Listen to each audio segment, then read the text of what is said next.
बिस्मिल्लाहिर्रहमानिर्रहीम। अस्सलाम वालेकुम नाज़रीन, आज हम आपके साथ एक नई रेसिपी शेयर करेंगे।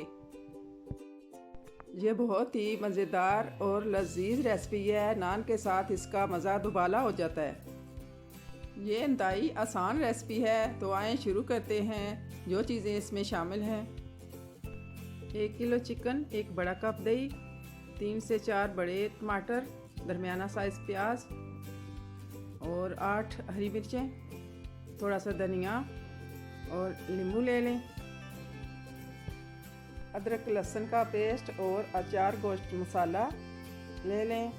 अचार गोश्त मसाला घर का बना हुआ है। इंशाल्लाह मैं इसकी रेसिपी भी शेयर करूंगी आपके साथ। 3 बड़े चम्मच मसाले के अच्छी तरह मिक्स कर लें दही में। मसाला अच्छी तरह मिक्स करके इसमें शामिल कर लें चिकन की छोटी छोटी बोटियां होनी चाहिए। चिकन को मैरिनेट करके तकरीबन 20 मिनट के लिए ढक कर रख दें, ताकि अच्छी तरह इसमें दही जज़्ब हो जाए। 3 अदद नींबू का रस हमने निकाल लिया था, उसमें अब शामिल करेंगे अचार गोश्त मसाला, तकरीबन 1.5 चम्मच मिक्स कर लेंगे। अच्छी तरह मिक्स करने के बाद हरी मिर्चों को सेंटर से काट लेना है और बारी बारी उनमें मसाला भर लेना है।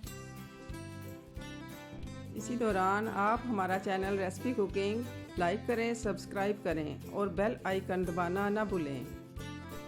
ये हमारे लिए आपका प्यार और मोहब्बत होगी और हमारे लिए हौसला अफजाई होगी। मिर्चों में मसाला भर गया है। अब हम कढ़ाई चूल्हे पे रखते हैं और शुरू करते हैं। पहले इसमें 1 छोटा कप तेल का डाल लिया और इसमें शामिल कर लिया प्याज को अच्छी तरह भून लेंगे, थोड़ी देर तक गोल्डन हो जाएगी। अब इसमें शामिल करेंगे अदरक लहसुन का पेस्ट। प्याज गोल्डन हो गई है माशाल्लाह। अब हम इसमें शामिल करेंगे मैरिनेट किया हुआ चिकन अच्छी तरह भून लेंगे। 3 से 4 मिनट तक तेज़ आंच पर पकाएंगे, ताकि इसमें शामिल दही अच्छी तरह पक जाए और गोश्त नरम हो जाए। अब हम इसे 15 मिनट के लिए धीमी आंच पर ढक कर रख देंगे। अब पानी तकरीबन खुश्क हो गया है। अब इसमें शामिल करेंगे टमाटर पेस्ट और अच्छी तरह भून लेंगे। अच्छी तरह बनाने के बाद थोड़ी देर के लिए ढक कर रख देंगे, ताकि गोश्त अच्छी तरह गल जाए। जितना गला हुआ गोश्त होगा उतना ही मज़ेदार होगा। कोई भी रेसिपी बनाएं एहतियात और सब्र से बनाएं, ताकि खाने में भी मज़ेदार लगे और देखने में भी खूबसूरत लगे। माशाल्लाह अब हमारा अचार गोश्त तकरीबन तैयार हो गया। माशाल्लाह बहुत प्यारी खुशबू आ रही है।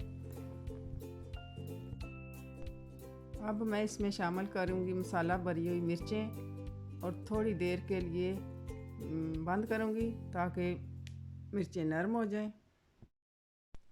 रेसिपी देखते वक्त छोटी छोटी बातों का ख़ास ख्याल रखें, ताकि रेसिपी अच्छी तरह तैयार हो। माशाल्लाह माशाल्लाह अल्हम्दुलिल्लाह हमारी रेसिपी बहुत खूबसूरत तैयार हुई है। बहुत प्यारी लुक आ रही है। आप क्लोज़ करके देखें, बहुत प्यारी लग रही है। अब हम इसको डिश आउट कर लेंगे। माशाल्लाह देखें, फॉलो करें हमारा चैनल रेसिपी कुकिंग, लाइक करें, सब्सक्राइब करें। अगर नान के साथ खाएंगे तो मज़ा दुबाला हो जाएगा। मिलते हैं नेक्स्ट वीडियो के साथ इंशाल्लाह। अल्लाह हाफिज़।